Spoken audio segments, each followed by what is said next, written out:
Hello everyone, কিছুদিন আগে আমরা বেরিয়ে পড়েছিলাম একটা ডে আউটিংয়ের প্ল্যানিংয়ে। আমরা দেখতে চলে গিয়েছিলাম ভুলভুলাইয়া 3। তোমরা কারা কারা এই মুভিটা দেখেছ? মুভি শেষে আমরা চলে গিয়েছিলাম কৃষ্ণনগরের ফেমাস মাদার্স হাট রেস্টুরেন্টে। এখানকার আউটার অ্যাম্বিয়েন্সটা ছিল কিন্তু সত্যিই দারুণ। সেদিন আবার এখানে বুফে অফারও চলছিল।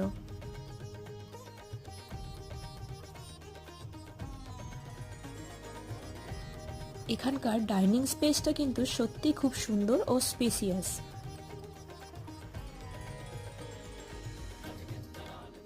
মাদার্স হাটে যাব আর এখানকার অন্যতম স্পেশালিটি রোবট দ্বারা সার্ভ করা খাবার খাবো না, তা কি কখনো হয়? ট্রাই করেছিলাম ধোসা, তন্দুরি চিকেন, দই বড়া, নান, পনির, বিরিয়ানি, আর শেষে ছিল বিখ্যাত আমদই। সবাই মিলে খুব মজা করেছিলাম। আজকের মতো টাটা।